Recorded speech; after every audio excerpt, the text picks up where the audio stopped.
आज की इस क्लास में आप लोगों को हम क्लास 12 की इंग्लिश विषय के अंतर्गत सिंथेसिस ऑफ सेंटेंस पढ़ाने जा रहे हैं और पूरा ये चैप्टर जो है हम आप लोगों को इसी क्लास में कवर करा देंगे। और अगर आप इस क्लास को अंत तक देख लेते हो तो बोर्ड एग्जाम में भैया इससे बाहर क्वेश्चन नहीं आने वाला है और 2 मार्क्स आपको पूरे मिलने वाले हैं। तो सभी विद्यार्थी भी क्लास को अंत तक देखेंगे, है ना। बहुत बड़ी क्लास नहीं होगी, बहुत ही शॉर्ट में आप लोगों को इस चैप्टर को हम पढ़ाने वाले हैं और सभी महत्वपूर्ण प्रश्नों के साथ मैं पढ़ाने वाला हूं। तो चलिए भाई शुरू करते हैं। सबसे पहले ये जान लेते हैं कि सिंथेसिस का मतलब क्या होता है। देखिए, सिंथेसिस का मतलब होता है कि सिंथेसिस में हम 2 या 2 से अधिक सिंपल सेंटेंस को क्या करते हैं, मिलाते हैं और मिलाने के पश्चात उसे सिंपल सेंटेंस बनाते हैं या कॉम्प्लेक्स बनाते हैं या कंपाउंड बनाते हैं। ठीक है, तो एग्जाम में आता है कि आपको कॉम्प्लेक्स बनाना है, कंपाउंड बनाना है, सिंपल बनाना है, पूछा जाता है। तो जब आपको सिंपल सेंटेंस बनाने का रूल पता होगा, नियम पता होगा, तभी आप बना पाओगे। कॉम्प्लेक्स कैसे बनाया जाता है, कंपाउंड कैसे बनाया जाता है, तो सबकी जानकारी आपको यहाँ पर इस वीडियो में हो जाने वाली है। तो चलिए सबसे पहले हम यहाँ पर क्या सीखेंगे, फॉर्मेशन ऑफ सिंपल सेंटेंस, यानी 2 या 2 से अधिक सिंपल सेंटेंस को मिलाकर हम एक सिंपल सेंटेंस कैसे बनाते हैं। देखो यहाँ पर सेंटेंस की स्पेलिंग गलत हो गई, सही कर लीजिएगा। ठीक, तो यहाँ पर देखिए 2 या 2 से अधिक सेंटेंस को मिलाकर हम सिंपल सेंटेंस कैसे बनाते हैं, इसका क्या रूल होता है। तो 2 सिंपल सेंटेंस को अगर जोड़कर हमें एक सिंपल सेंटेंस बनाना है तो उसके लिए सबसे पहले रूल नंबर 1 पढ़ना होगा, जिसमें हम सीखेंगे पार्टिसिपल का प्रयोग। अब पार्टिसिपल के अंतर्गत आपके 3 प्रकार के पार्टिसिपल आएंगे, प्रेजेंट पार्टिसिपल, पास्ट पार्टिसिपल और परफेक्ट पार्टिसिपल।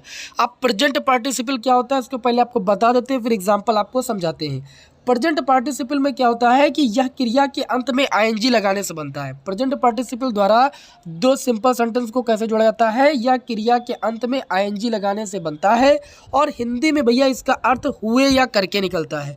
क्या अर्थ में निकलता है, हुए या करके अर्थ निकलता है। जैसे मैंने आपके समक्ष पहला जो है उदाहरण लिया है, देखिए मैंने लिखा आई रीच्ड होम, आई टूक ऑफ माई क्लास। यहाँ से सेंटेंस आपके एग्जाम में अक्सर आता है, तो हम इसे प्रेजेंट पार्टिसिपल द्वारा बनाएंगे। तो जो क्रिया है इसमें क्या आईएनजी लगा के बनाएंगे। जैसे देखिए मैंने बनाया रीचिंग होम, घर पहुंचकर आई टूक ऑफ माई क्लास। ठीक है, इस तरीके से आपको बनाना, जो क्रिया है उसमें आईएनजी लगा करके प्रेजेंट पार्टिसिपल द्वारा 2 सिंपल सेंटेंस को जोड़कर एक सिंपल सेंटेंस बनाया जाता है। एक ही एग्जांपल नहीं लिया है, और भी मैंने आपके समक्ष एग्जांपल लिया कि आपको समझ में आ जाए। ये वाक्य जो मैंने आप सभी के समक्ष लिया है, आई वाज हंग्री। ठीक, उसके बाद लिखा है आई टूक, यहाँ पर ऑफ को काट दीजिएगा, माई क्लॉथ्स के स्थान पर फूड कर दीजिएगा, थोड़ा सा गलती से लिख गया है, ऊपर वाला सेंटेंस लिख गया है। तो यहाँ पर देखिए, यहाँ पर हम क्या करेंगे, इन 2 सिंपल सेंटेंस को जोड़कर एक सिंपल सेंटेंस बनाएंगे प्रेजेंट पार्टिसिपल के द्वारा। मैंने प्रेजेंट पार्टिसिपल में क्या बताया कि जो क्रिया है उसमें आईएनजी जोड़कर बनाया जाता है। तो यहाँ पर देखिए हंग्री, हंग्री मैंने भूखा होना होता है, तो आपको हंग्राइंग नहीं कर देना है, आपको बीइंग हंग्री करना है, यानी भूखे हो करके। आई टूक माई फूड, मैंने अपने भोजन को खाया। ठीक, या भोजन को लिया। समझ रहे हो कि नहीं समझ रहे हो। तो यहाँ पर इस तरीके से आपको प्रेजेंट पार्टिसिपल के द्वारा 2 सिंपल सेंटेंस को एक सिंपल सेंटेंस बनाना है। प्रेजेंट पार्टिसिपल में क्या करना है, आपको आईएनजी, यानी आपको क्रिया के अंत में आईएनजी लगाकर उसे बनाना है। ठीक है ना। अब पास्ट पार्टिसिपल में कैसे हम क्या करेंगे, 2 सिंपल सेंटेंस को एक सिंपल सेंटेंस कैसे बनाएंगे। देखिए इसमें क्या लिखा है, I found my pen, it was lost. Very most important question. तो पास्ट पार्टिसिपल में मैं भैया आपको बता दूं कि यह क्रिया का थर्ड फॉर्म होता है। क्या होता है, यह क्रिया का थर्ड फॉर्म होता है पास्ट पार्टिसिपल, और इसका प्रयोग एडजेक्टिव के रूप में होता है। जैसे यहाँ पर आप देख सकते हो लिखा है I found my pen, it was lost. तो आपको क्या करना है, आई फाउंड, इसको देखिए आई फाउंड माई पेन, मैंने क्या किया, अपना पेन पाया, इट वाज लॉस्ट, जो कि खो गया था। तो हम इसका अर्थ निकाल के ऐसे, मैंने जो अपना पेन पाया, खोया हुआ पेन पाया, तो इसे ऐसे जोड़ेंगे, I found my lost pen. ठीक, आई फाउंड माई, फिर लास्ट को यहाँ पे लेंगे, लॉस्ट पेन।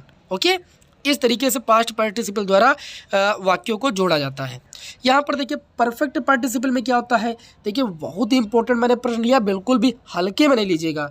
लेकिन she had completed her written work, she went to market. अब देखिए परफेक्ट पार्टिसिपल में होता है क्या, इसमें हैविंग के साथ वर्ब की थर्ड फॉर्म प्रयोग में लाई जाती है। परफेक्ट पार्टिसिपल में क्या होता है, हैविंग के साथ वर्ब की थर्ड फॉर्म लाई जाती है, और जब एक कार्य पूर्ण रूप से समाप्त हो जाए और तब उसके बाद दूसरा कार्य प्रारंभ हो, तो क्रिया जो होती है, क्रिया को समाप्त होना दिखाती है। क्रिया क्या करती है, कार्य को समाप्त होना दिखाती है भैया। जैसे यहाँ पर आप देख सकते हो, she had completed her written work. She had मतलब चुकी है, कंप्लीटेड का मतलब पूरा कर चुकी है, हर रिटन लिखने वाला कार्य जो अपना पूरा कर चुकी है। सी वेंट टू मार्केट, उसके बाद वह जो है बाजार गई। अब यहाँ पर देखिए हैविंग कंप्लीटेड मतलब परफेक्ट पार्टिसिपल में हम हैविंग से बनाते हैं, तो लिखेंगे having completed her written work, मतलब अपना लिखने वाला कार्य पूरा करके फिर लिखेंगे कामा लगा के सी वेंट टू मार्केट, फिर वो जो है कहाँ चली गई, बाजार चली गई। तो इस तरीके से याद रखना परफेक्ट पार्टिसिपल में क्या करते हैं, हम हैविंग से बनाते हैं, सेंटेंस को हैविंग से बनाते हैं। ठीक, एक और मैंने आपके समक्ष लिया, देख सकते हो यहाँ पर इन्फिनेटिव का प्रयोग करके। हालांकि दो सिंपल सेंटेंस को मिला करके सिंपल सेंटेंस बनाने के रूल बहुत हैं, लेकिन इन्फिनेटिव और पार्टिसिपल से वाक्य आपके एग्जाम में आता ही आता है, इसलिए मैंने इन्फिनेटिव का प्रयोग करके भी बता दिया है। इसको यहाँ पर देखिए इन्फिनेटिव का प्रयोग करके कैसे दो सिंपल सेंटेंस को हम मिलाकर एक सिंपल सेंटेंस बनाते हैं। तो इन्फिनेटिव में होता क्या है, देखिए इन्फिनेटिव का मतलब देखिए समझ लीजिए, इन्फिनेटिव का मतलब क्रिया को अगर हम टू जोड़कर बना दें तो इन्फिनेटिव हो जाता है। क्रिया में क्या करते हैं, हम टू जोड़कर बना देते हैं तो वो इन्फिनेटिव बनाया जाता है इसी तरीके से। ठीक, और अर्थ निकालते हैं तो अंत में, क्रिया के अंत में ना है, नी, ठीक, और ने, ये हमें क्या अर्थ निकलता है। अगर हिंदी में अर्थ निकालते हैं तो क्रिया के अंत में ना, नी, ने निकलता है। जैसे मैंने आपके समक्ष एक सेंटेंस लिया है, ही टूक अ नाइफ, ठीक है, he wanted to kill the hen, उसने क्या किया, एक चाकू लिया, और he wanted to kill the hen, वह चाहता था एक मुर्गी को मारना। तो यहाँ पर देखिए मैंने कैसे बनाया, मैंने इन्फिनेटिव के द्वारा ऐसे बनाया, he took a knife to kill the hen। देखिए इन्फिनेटिव के द्वारा मैंने जोड़ दिया, मैंने क्या कहा कि क्रिया में टू जोड़कर, ठीक है, क्रिया में टू जोड़कर इन्फिनेटिव बना जाता है। तो देखिए यहाँ पर मैंने टू जोड़ दिया इन्फिनेटिव, और इस तरीके से दो सिंपल सेंटेंस को जोड़ करके मैंने एक सिंपल सेंटेंस बना दिया, और अर्थ में भी कोई देखिए परिवर्तन नहीं हुआ। ठीक है, इस तरीके से यहाँ पर देखिए अगला सेंटेंस और मैंने आपके समझ लिया, ये तो आप लोगों ने ट्रांसफॉर्मेशन में मैंने आप सभी को सिखाया। ये क्या लिखा है, ही इज़ वेरी वीक, क्या लिखा है, he is very weak, he can not walk. तो आप क्या बनाओगे, वेरी के स्थान पर टू का प्रयोग कर देंगे, TOO, ठीक है, और उसके बाद ही कैन नॉट के स्थान पर क्या, TO इन्फिनेटिव का प्रयोग कर देंगे। बस इस तरीके से हम इस वाक्य को जोड़ देंगे। अगला सेंटेंस जैसे मैंने लिया इन्फिनेटिव का, the book was very difficult, she could not understand. तो आपको कुछ करना ही नहीं है, द बुक है, वाज है, फिर वेरी के स्थान पर टू लगा देंगे, डिफिकल्ट, ठीक, उसके बाद सी, देखिए सी है ना, तो देखिए जब फॉर हर होता है तब सी लगाते हैं, फॉर हिम होता है तो ही लगाते हैं, मैंने आपको बताया था ट्रांसफॉर्मेशन में। तो यहाँ पर देखिए सी है तो क्या लगाएंगे, डिफिकल्ट के बाद फॉर हर लगाएंगे। उसके बाद देखिए कुड नॉट था तो ये इन्फिनेटिव टू से जुड़ जाएगा, बाकी अंडरस्टैंड लिखा, अंडरस्टैंड लिख देंगे। ये ट्रांसफॉर्मेशन में मैंने आपको अच्छी तरीके से सिखाया था कि जब क्या होता है कि फॉर मी होता है तो उसे आई में बदल देते हैं, फॉर हिम होता है तो उसे ही में बदल देते हैं, फॉर मी होता है तो उसे आई में बदल देते हैं। तो यहाँ पर सी है, देखिए सेंटेंस में क्या है, सी है, इसलिए मैंने फॉर हर लगाया, बाकी इन्फिनेटिव टू जोड़ करके अंडरस्टैंड लिख दिया। इस तरीके से दो सिंपल सेंटेंस को मैंने मिलाकर एक सिंपल सेंटेंस बनाया। उम्मीद है कि आपको समझ में आया होगा। इसी तरीके से हम क्या करते हैं, इन्फिनेटिव के द्वारा प्रयोग करके हम क्या करते हैं, दो सिंपल सेंटेंस को एक सिंपल सेंटेंस बना देते हैं। अब यहाँ पर आप लोगों को हम फॉर्मेशन ऑफ कॉम्प्लेक्स सेंटेंसेस बता देते हैं, मतलब दो सिंपल सेंटेंस को मिला करके हम एक कॉम्प्लेक्स सेंटेंस कैसे बना सकते हैं। तो इसके लिए देखिए यहाँ पर है तो कई सारे रूल, जैसे नाउन क्लास का प्रयोग करके, एडजेक्टिव क्लास का प्रयोग करके, एडवर्ब क्लास का प्रयोग करके दो सिंपल सेंटेंस को मिलाकर एक कॉम्प्लेक्स सेंटेंस बनाया जाता है। बट यहाँ पर जो एकदम मेन, जैसे मैंने पहले यहाँ पर नाउन क्लास का प्रयोग करके बताया है, ठीक है, तो नाउन क्लास का प्रयोग करके कैसे हम बनाते हैं तो ध्यान से यहाँ पर समझिएगा। जैसे यहाँ पर लिखा है you are a thief, it is knows to all, ठीक, आप जो है एक चोर हो, it is knows to all, मतलब ये सभी जानते हैं। तो ऐसे लिखा जाएगा इसको, that you are thief is knows to all, आप जो है कि आप चोर हो यह सभी जानते हैं।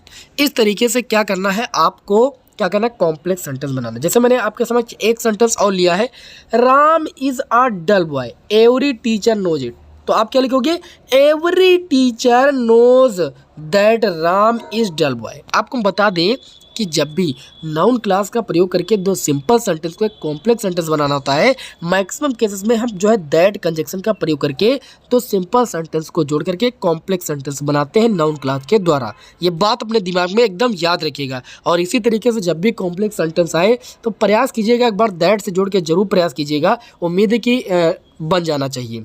ठीक है। तो इस तरीके से नाउन क्लास का प्रयोग करके हम दो सिंपल सेंटेंस को कॉम्प्लेक्स सेंटेंस बनाते हैं। अब यहाँ पर मैंने एडजेक्टिव क्लास का प्रयोग करके भी लिया है, क्योंकि ये भी बहुत ज़्यादा मेन है।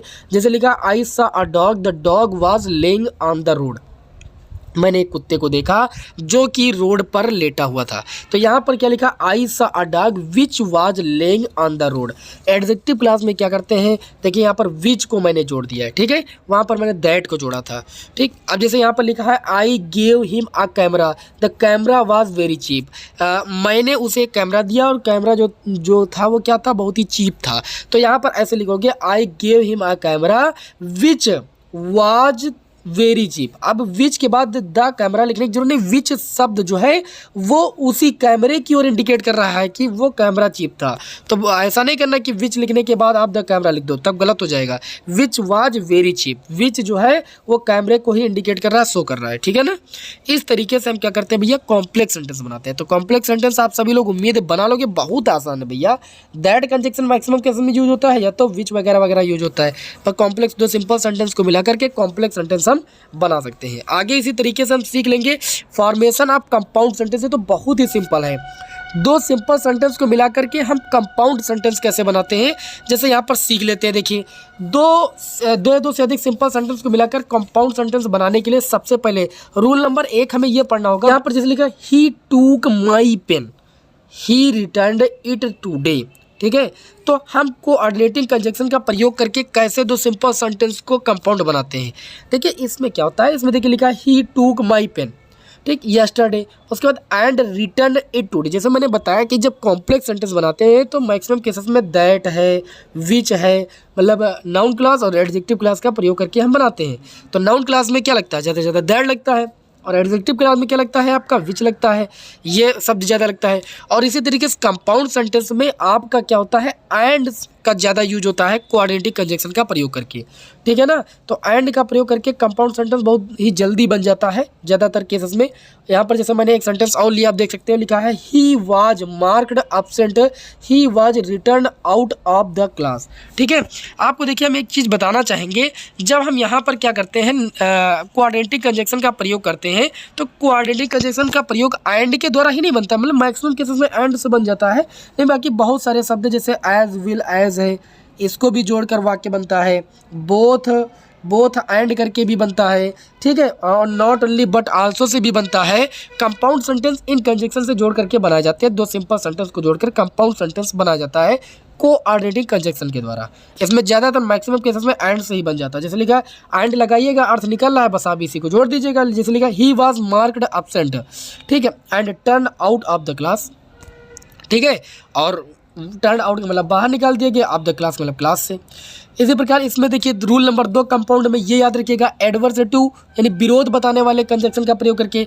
इसमें जो है बट, हाउएवर, स्टिल, यट, ज़्यादा ज़्यादा यट लगता है, बट और वाइल भी ज़्यादा ज़्यादा यूज होता है। तो ये 2-3 कंजक्शन याद रखिएगा, बहुत ही बढ़िया तरीके से दो सिंपल सेंटेंस को आप कंपाउंड बना ले जाओगे। मैक्सिमम केसेस में मान लीजिए एंड लगता है। कॉम्प्लेक्स में क्या होता है, दैट, और मैंने बता दिया, याद रखिएगा विच, ठीक है। आपके एग्जाम में जो आएगा आप पकड़ ले जाओगे, चाहे देख लेना। तो यहाँ पर जैसे लिखा he is lazy, he is clever, आलसी है और ही इज़ क्लीवर, वह चालाक है। तो इसको कैसे हम इन दोनों सिंपल सेंटेंस को मिलाकर कैसे कंपाउंड बनाएंगे, लिख देंगे ही लेजी बट क्लीवर, लेकिन वह चालाक है। मैंने बट से जोड़ दिया, बन गया कंपाउंड। हमने कहा है ना कि बट है, ठीक है, यट है, वाइल है, ठीक है। इन शब्दों के माध्यम से, इन कंजक्शन के माध्यम से हम क्या करते हैं, दो सिंपल सेंटेंस को क्या करते हैं, किस कंजक्शन के द्वारा, एडवर्सेटिव यानी विरोध बताने वाले कंजक्शन का प्रयोग करके उन्हें दो सिंपल सेंटेंस को हम कंपाउंड बनाते हैं। जैसे यहाँ पर मैंने एक सेंटेंस और लिखा, he is poor, he is honest, वह गरीब है, वह ऑनेस्ट है, तो फिर भी वह ईमानदार है। He is poor yet honest, फिर भी वो क्या है, ईमानदार है। फुल स्टॉप लगाना नहीं भूलिएगा। उसके बाद देखिए अगला सेंटेंस लिया है, ही इज़ इल, वह बीमार है, ही वर्क्स हार्ड, ठीक, वह बीमार है, स्टिल वर्क, फिर भी वो कार्य कर रहा है, मतलब मेहनत ज़्यादा कर रहा है। वर्क हार्ड का मतलब क्या होता है, परिश्रमी है। तो इस तरीके से देखिए भैया, आपको कंपाउंड सेंटेंस बनाना तो बहुत आसान और कॉम्प्लेक्स भी बनाना बहुत आसान। तो इस तरीके से यदि आप ये कॉम्प्लेक्स कंपाउंड पर ध्यान दे देते हो तो आपके एग्जाम में आने वाला क्वेश्चन, मैं दावे के साथ कह सकता हूँ, कॉम्प्लेक्स या कंपाउंड ज़्यादा आता है। उसके बाद फिर दो सिंपल सेंटेंस को मिलाकर सिंपल सेंटेंस आता है। सिंपल सेंटेंस में आप पार्टिसिपल को पढ़ लीजिएगा, प्रेजेंट, पास्ट और परफेक्ट, ठीक है, और या तो इन्फिनेटिव टू। जीरेंड पर भी आ जाता है, लेकिन बस इतना ही पढ़ोगे, यहीं से आपके एग्जाम में क्वेश्चन पुट हो रहा है। मैं लगातार यही इतनी देर से मैं दे रहा हूँ, जितने भी मॉडल पेपर देखा है, कॉम्प्लेक्स कंपाउंड ऐसे ही आपको 2 सिंपल सेंटेंस दिए जाते हैं और आपको जोड़ना रहता है। इतने नियम अगर आपने समझ लिए तो आप कर ले जाओगे। उम्मीद है कि आप सभी को एक क्लास पसंद आएगी। क्लास पसंद है क्लास को लाइक करें, ठीक है दोस्तों में शेयर करें। मिलते हैं आपको नेक्स्ट वीडियो में। जय हिंद, वंदे मातरम।